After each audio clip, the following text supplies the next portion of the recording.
제5절 한국인의 민족성 1. 평화를 애호하는 백의 민족. 한국인은 평화를 애호하는 백의 민족입니다.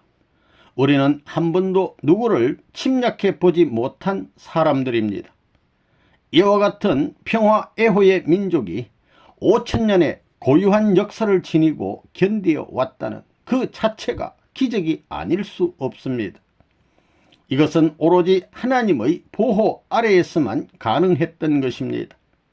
속된 말로 하면 우리는 하나님 백을 가진 민족입니다. 5000년 역사를 두고 여러 강대국이 여러 번 집어삼켰지만 그 언제고 우리를 먹고 소화불량을 일으키지 않은 나라가 없었습니다. 먹고는 반드시 토해 놓아야만 했습니다. 이게 누구의 힘이겠습니까? 하나님의 힘입니다. 8.15 해방은 누가 갖다 주었습니까? 하나님의 힘입니다. 6.25 전쟁 때 공산군의 남침을 막아준 것은 누구의 힘입니까? 하나님의 힘입니다. 6.25 당시 미국의 트루만 대통령의 결심이 사흘만 늦었더라면 우리는 모두 부산 앞바다에 몰려 들어갔을 것입니다. 한국전쟁의 유엔군의 파병은 유엔 안전보장이사회에서 소련의 거부권이 있는 한 절대 불가능한 일이었습니다. 그런데 한국 파병 문제를 토의할 때 소련 대표는 결석을 했던 것입니다. 그 틈에 파병하는 일사천리로 가게를 보았습니다. 유엔 외교사에서 그때 소련 대표가 왜 결석했는지를 지금까지 아무도 알지 못합니다. 이거 누가 그렇게 했습니까? 하나님의 능력이십니다. 한국은 이 하나님의 특별 보호가 있는 한 그 누구도 손끝 하나 까딱하지 못합니다. 한국을 해치려는 세력은 하나님의 힘에 의하여 하나하나 꺾여 나갑니다. 이번 미국 의회에서 한국을 망치려던 프레이저 의원의 패망은 그 좋은 예입니다. 이 충효열의 나라, 오늘의 대한민국의 입장은 어떻습니까? 한국은 5000년의 역사를 가지고 있으면서도 순수한 민족적 전통 문화를 개성 발전시켜 나오고 있습니다. 역사 시대마다 강대국의 침략을 받았지만 민족성을 잃지 않고 단일 민족으로 역사 시대를 이끌어 나오고 있습니다. 한국은 순환의 역사를 거쳐 나왔습니다. 간신들 앞에 충신들은 피로써 국가를 지켜 나왔고 외국의 침략을 받았을 때는 부녀자, 어린아이들까지 하나로 뭉쳐 적을 퇴치시켰던 것입니다. 충신 열사가 세계 역사 가운데 가장 많은 나라가 한국입니다. 그들은 우국충정의 한 마음으로 자기 자신은 물론이고 한국이 단일 민족으로 찬란한 문화적 전통을 개성 발전시켜 나온 것은 충신 열사들의 거룩한 정신이 계승되어 나왔기 때문입니다. 충신 열사가 국가를 위해 피를 흘린 것은 재물 역사의 본보기라 하겠습니다. 오늘날 통일교회는 이러한 한민족의 숭고한 전통을 기반으로 하나님의 섭리를 펼쳐 나오고 있습니다. 특히 선생님은 하나님의 나라의 새로운 전통을 세우기 위해 고심해 왔습니다. 한국은 충신 열사만 많은 것이 아니라 효자 효녀와 연려가 많기로 세계사에 있어 최고입니다. 이러한 한국의 충효열의 사상은 동서 문화권을 하나로 묶는 데 절대적인 작용을 할 것이 확실합니다. 한국의 충효열의 사상이 천운에 따라 하나님의 섭리와 연결되어 그 도리를 세우게 될 때 하나님이 보호하고 역사하실 것입니다. 선생님은 이러한 한국의 전통적 사상을 섭리와 연결시키고 세계 가운데 세우기 위해 일생을 노력해 왔습니다. 한국인은 자고로 충효의 절개가 높은 민족입니다. 국군의 날 5.16 광장에 초대되어 작년 국군의 위용을 보고 흐뭇한 느낌을 가진 바 있습니다. 그런데 그 국군 용사들이 사열대 앞을 지나면서 외치는 충효라는 구호는 참으로 인상적이었습니다. 하나님께 택함받은 민족이 부르짖는 구호로서는 너무나 계시적이었습니다.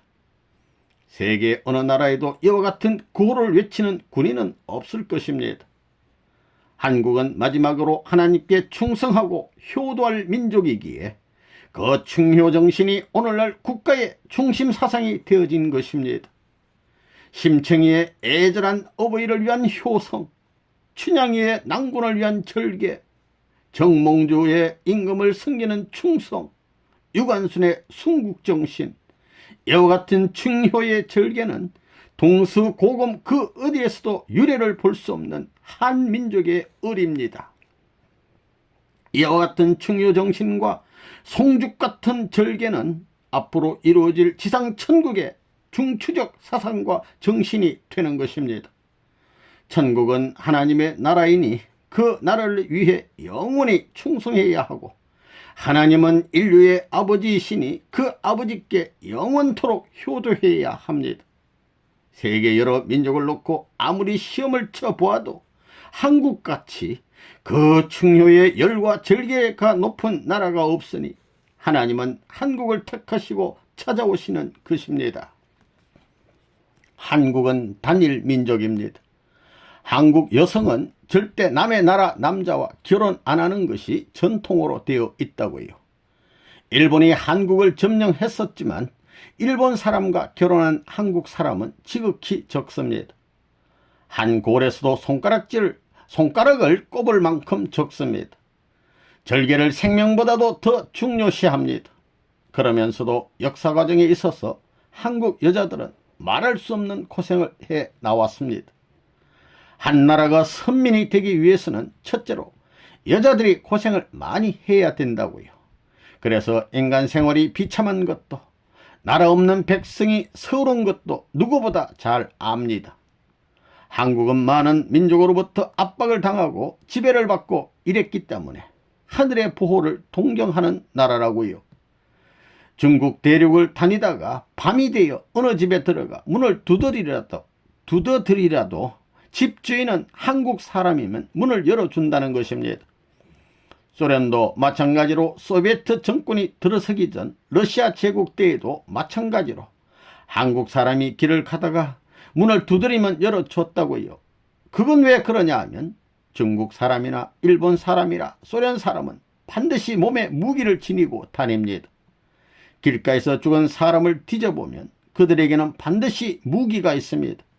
그렇지만 한국 사람은 아무리 뒤져보아도 무기란 것은 칼 하나도 없고 고작 부싯돌만 있을 뿐입니다. 이렇게 한국 민족은 무기를 모르는 민족입니다. 또 문명에 있어서도 불교 문명, 유교 문명, 기독교 문명이 한국을 지배해 왔습니다. 종교적인 면에서도 한국은 모든 종교들이 대표적으로 결실을 보았던 나라이기도 합니다. 그렇다는 거예요. 3. 세계적으로 우수한 단일 문화 민족. 요즘에는 중국 문화를 창건했다는 설이 대두되고 있어요. 중국 글이라든가 모든 것을 동이족, 즉 한국 사람들이 만들었다는 거예요. 그러니까 아시아에 있어서 뭐라고 할까? 지성적인 민족이지요. 그러면서 하늘을 숭상하고 고차적인 사상을 그리워하는 민족이었습니다. 그 동이족은 싸움을 싫어하기 때문에 동으로 옮겨온 것입니다. 싸움을 싫어하기 때문에 동으로 옮겨온 거예요. 날씨 좋고 살기 좋고 날씨 좋은 곳으로 말이에요. 한반도는 추나 추동이 있어서 참 살기 좋은 곳이라고요. 아시아 지역에서는 그런 곳이 한국 말고는 없을 거라고요. 미국에도 지금 한국 사람이 한 100만은 될 것입니다.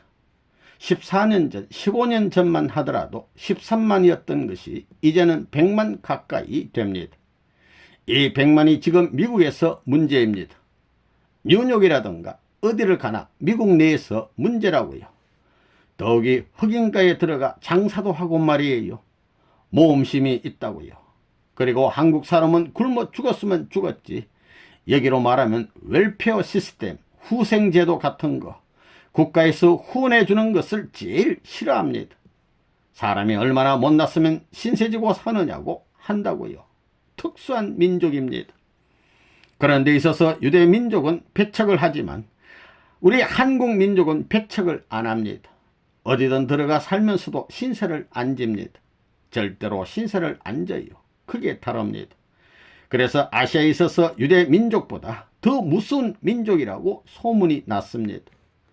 동양에 있어서 큰 전쟁은 한국 때문에 일어난 거예요.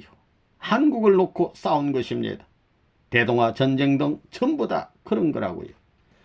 여러분은 알아요. 징기스칸 말이에요.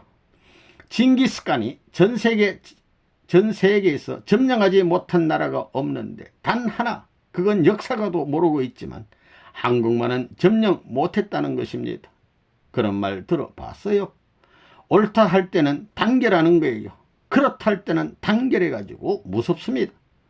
저 이북에 공산주의가 있기 때문에 남한이 단결해가지고 빨리 발전하는 것입니다. 공산주의는 발전 못하는 거라고요. 요즘 미국 사람들은 일본한테 진다고 걱정하고 있지만 일본 사람들은 지금 한국한테 진다고 나는 생각하는 것입니다. 그건 뭐 외교적으로 보나 모든 기질로 보나 개인적으로 보나 모두가 우수하다는 거예요. 그건 일본 사람이 잘 압니다. 그래서 한국 사람은 하나로 단결을 못하는 거예요. 하나하나 모두가 잘났으니 하나가 안 되는 거라고요. 그러나 통일 사상을 통해서 선생님을 통해서 완전히 하나 될 수 있습니다. 완전히 하나 될 수 있어요. 박수. 4. 인정 많은 한민족. 선생님은 예루살렘에 갔을 때 많은 것을 느꼈습니다. 거기에 가보면 반은 사막지대입니다. 낙타 같은 것을 볼 때 저 큰 체격에 배가 부르게 먹을 수나 있을까 싶을 정도로 풀이 없는 사막지대였습니다. 그것을 볼 때 한국은 복지 중에 복지라는 것을 깨달았습니다. 거기에 포도 넝쿨은 한 알음도 채 안 됩니다. 낮에는 태양열에 3분의 1이 말라버립니다. 그 잎이 너무 시들시들해져서 포도 넝쿨인지 무슨 넝쿨인지 모를 정도입니다. 전부 다 다른 넝쿨 같습니다. 그런데 낮에 뜨거운 만큼 밤과 새벽에는 이슬이 많이 내린다는 것입니다. 그 이슬로 식물들이 다시 생기를 되찾게 됩니다. 이렇게 이스라엘 땅, 유대 땅에서 자라고 있는 식물들처럼 유대 백성들도 새벽을 기다리고 그 고요한 새벽 가운데서 하나님 앞에 절규의 기도를 했던 민족이라는 것을 절절히 느꼈습니다. 또 그들의 눈을 가만히 들여다보면 뭐가 있습니다. 감동 같은 것이 감동해서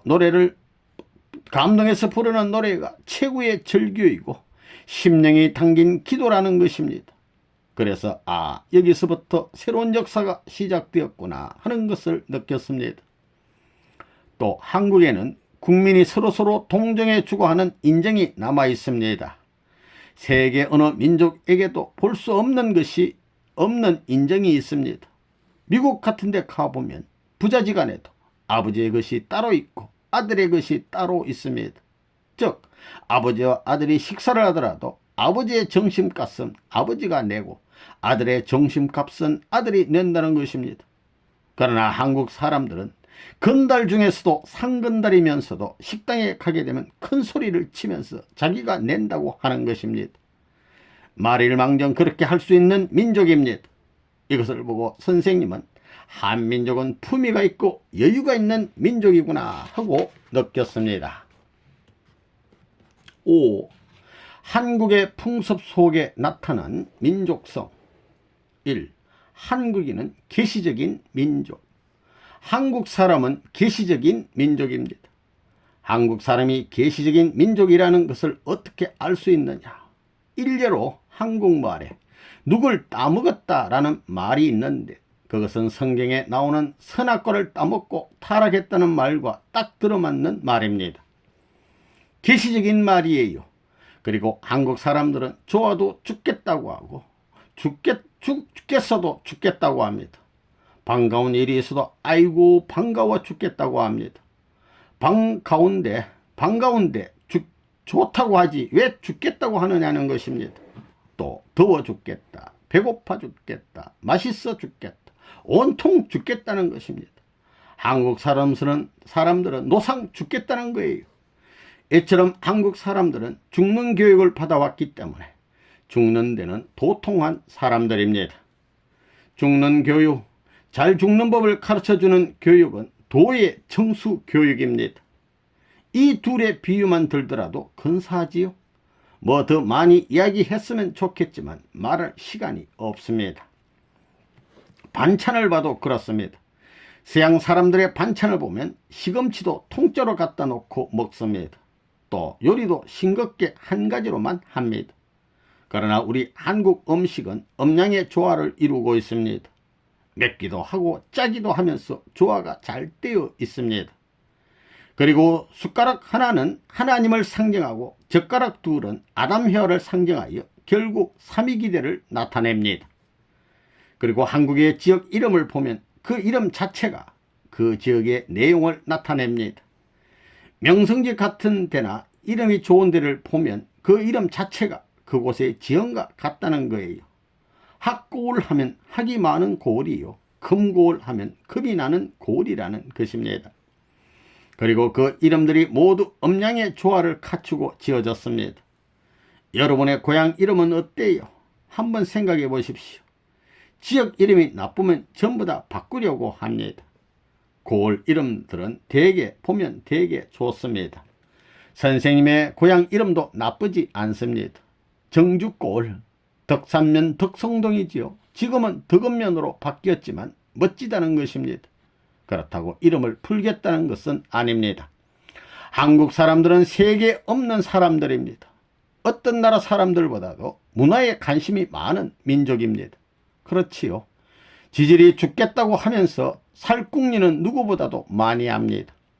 국회의원들도 점장이를 찾아가서 내 신수가 좋습니까? 안 좋습니까? 합니다. 내가 알기로는 그러지 않는 녀석이 하나도 없습니다. 운수를 따라다니는 데는 누구한테도 지지 않는 무리들입니다.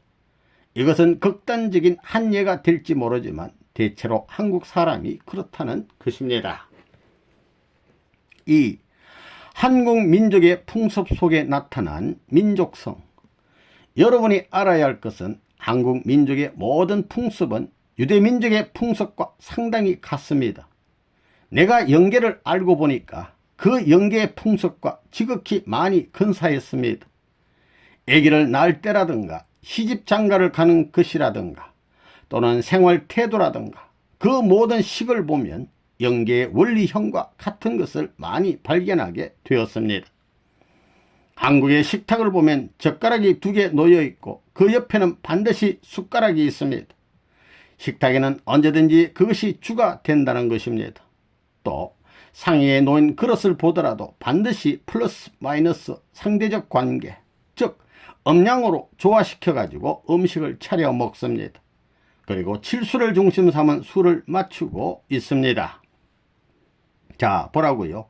한국 음식을 보더라도 조미료가 3가지 이상 안 들어가는 것이 없습니다. 고추, 마늘, 파가 안 들어가는 것이 없어요. 그게 또 뭐가 들어가느냐 하면 깨가 들어갑니다. 그걸 보면 3가지 아니면 4가지는 언제나 따라다니게 마련입니다. 그렇기 때문에 3위기대, 4위기대를 좋아하는 국민입니다. 또 한국 기후를 보게 되면 사만사원입니다. 야, 이게 어쩌면 그런가? 진짜 그렇다는 거예요. 3위기대, 4위기대, 3단계 사수를 좋아하는 것입니다. 이렇게 돼 있습니다. 한국의 민법은 동성동본 결혼을 금하고 이족 결혼을 장려하는데 이것은 통일을 사모하는 민족이기 때문에 그렇다는 것입니다. 한국의 기후를 보게 되면 3일간은 춥고 4일간은 따뜻한 사만사원으로 되어 있습니다. 또 1년의 일기를 보더라도 춥고 더운 것 혹은 비가 오고 눈이 오는 기간도 공식적으로 맞아 들어갑니다. 내가 세계를 다 돌아보았지만 한국의 금강산 같은 곳이 없습니다. 풍치 지역으로서도 스위스가 문제가 아니라고요. 여러분이 한국어를 배우면 알겠지만 한국어는 심정적 표현이라든가 형용사가 상당히 발달되어 있습니다. 좋고 나쁘다는 표현도 여러 가지로 합니다. 빛깔의 표시도 여러 가지로 한다고요. 언어를 봐도 세계에서 가장 과학적으로 되어 있고 참 세밀하고도 종교적으로 되어 있습니다. 그래서 한국 사람들은 세계 어느 나라 말이라도 전부 다 할 수 있다고요. 이 사람 통역자 독일어를 잘 못하면 순종의 한국 사람이 아닙니다. 한국 사람은 어느 나라에 가더라도 한 몇 년만 살게 되면 그 나라 사람들과 분간할 수 없을 만큼 능숙하게 말을 합니다. 그리고 누구에게 지배받기를 싫어하는 사람들입니다. 또 머리가 참 좋다는 것입니다. 그래서 한국인은 유대인들에게도 뒤지지 않습니다. 그렇기 때문에 한국인에게 아시아의 유대인이라고 하는 이름이 붙은 겁니다. 그렇지만 한국인은 유대인처럼 그렇게 지독하게 돈을 모으는 노름은 생각하지 않는다고요. 전부 다 돌을 닦는 데 전문이라고요. 영계를 통하는 사람이 상당히 많다고요. 그들은 세계의 끝날이 온다고 믿고 있는 것입니다. 그런 관점에서 볼 때 한국이 뜻이 있는 나라 같다고 생각해도 괜찮다고요. 여러분이 한국에서 3년만 살아보면 절대로 어느 나라로든지 돌아가고 싶은 생각이 없을 겁니다. 지금은 전국에 미국 사람이 많이 와서 살고 있지만 돌아갈 때는 안 가고 싶은데 할 수 없이 가는 사람이 많다고요. 또 한국은 공기가 좋다는 것입니다. 기후가 좋습니다. 한국의 기후는 세계를 대표한 것입니다. 그리고 어느 곳에든지 흐르는 물은 벌거덕 벌거덕 마셔도 배탈이 안 날 정도로 참 맑은 물입니다. 한국 백성을 보면 대개 자립성과 자주성이 강하지 않습니다. 구라파인들이나 미국인들은 그렇지 않습니다. 아무리 백만장자의 아들이라고 18세만 되면 아버지가 학비를 안 대줍니다. 학비 대주는 걸 오히려 부끄럽게 여긴다는 것입니다. 이것은 개체를 개발하고 자주적인 기반을 닦는 데는 절대 필요하지만 전통을 이어받는 데 있어서는 방해가 되는 것입니다. 그 나라의 고유한 사상을 인계받는다든가 혹은 애국정신을 인계받기는 힘들다는 것입니다. 전부가 자기를 중심 삼아 가지고 무엇이든지 새로운 것을 제기해 나간다는 것입니다. 3. 달아 달아 밝은 달아, 이런 말이 있지요. 달아 달아 밝은 달아 이태백이 놀던 달아. 뭐 어떻고 해서 초가상간 집을 짓고 양친부모 모시다가 천년 만년 살고 지고, 그 양친부모라는 말을 잘 했다고요. 이 민족에게는 참 그런 무엇이 있어요. 초가상간 집은 왜 짓느냐. 천상세계 소생 장성 완성이라는 말을 알았다는 것입니다. 3단계의 순환길을 만나가지고 천년만년 황금시대를 맞이해서 살겠다는 거예요. 아주 간단한 내용으로 시를 읊었지만 이 시가 이 민족의 골수적인 사랑, 하늘의 천리와 인연 맺을 수 있는 선민사상을 증거했다고 본다고요. 알겠어요? 초가상가는 돌을 닦을 때 필요하지, 돌을 닦고 나와가지고서 양친부모 모시고 살 때에도 초가상간이에요. 그런 놈은 불효자라고요. 그놈의 자식은 불효자라고요. 초가상간은 만날 때까지만이에요. 부모님이 오면 야, 너가 이렇게 고생했구나. 내가 너에게 복을 다 줄 것이고 천하의 모든 위험을 너한테밖에 줄 사람이 없다. 이렇게 되는 거예요. 그러니까 복받을 수 있는 기준, 터전은 되겠지만 부모를 모실 수 있는 곳은 초가상간이 아니라고요. 그것은 잘못됐다고요. 그러면 무슨 상관이 되어야 하겠어요? 천하삼간. 천하상간이란 말이 없지요. 땅 위에 하나님의 집을 지을 것이며 천상세계에 하나님의 집을 지을 것이고 우리 인간의 마음세계에 하나님의 집을 지을 것입니다. 그러니 초가상간이 아니고 뭐라고요? 천지삼청이구만. 천지삼청. 집을 짓고 양친부모 모시다가 천년만년 억만년 살고 지고 그래야 된다고요. 그럴 수 있어요? 임자네들. 그럴 수 있어요? 없어요? 있습니다. 여러분은 하나님의 용사가 되어야 하겠습니다. 사탄은 몇천만 번 하나님 앞에 대적했습니다. 그때마다 하나님이 흘리신 원한의 눈물과 억울하고 분하셨던 고비고비를 회원해 드려야 하겠습니다. 그래야 사탄아, 너는 우리 아버지의 원수로구나. 이분은 우리 아버지이시다. 이 땅은 내 땅이다. 너는 내 종인 동시에 원수다 라고 할 수 있어야 한단 말입니다. 오늘날 수많은 도가 있고 수많은 종교가 있지만 이 문제를 해결하지 못하고 있습니다. 이 문제를 해결하지 못하는 한 이 세상에는 평화가 오지 못합니다. 올 수 없는 것입니다. 올 수 없습니다. 이런 점에서 볼 때 우리 한국의 민요는 참 놀라운 것입니다. 타라 타라 밝은 달아 이태백이 놀던달아.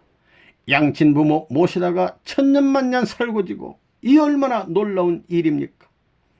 양친 부모를 모시다가 천년만년 살고 싶다니.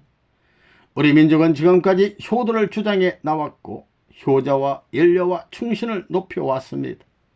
수백 년 동안 이러한 민족 증기를 지니고 나온 여러분인 것입니다. 이제는 이것이 어느 한때 결실되느냐 못되느냐 하는 것만 남았습니다. 무엇과 더불어 하늘과 더불어 결실하느냐 못하느냐 하는 것이 경각에 달려 있습니다. 지금까지 수많은 기독교인들이 하나님을 위하여 얼마나 죽었습니까? 그것이 이때에 결실되느냐 못되느냐 하는 것이 문제입니다. 여러분, 한국 사람으로 태어난 것을 절대로 서러워하지 말라고요. 과거에는 한국 사람으로 태어난 것을 서러워했지요. 어쩌다가 이 못사는 한국 백성으로 5000년 역사를 지내왔다고 자랑하지만 저 초가상간에 태어났나 하고 말이에요. 뭐 노래하는 것을 보면 말이에요. 달아달아 밝은 달아 이태백이 놀던달아.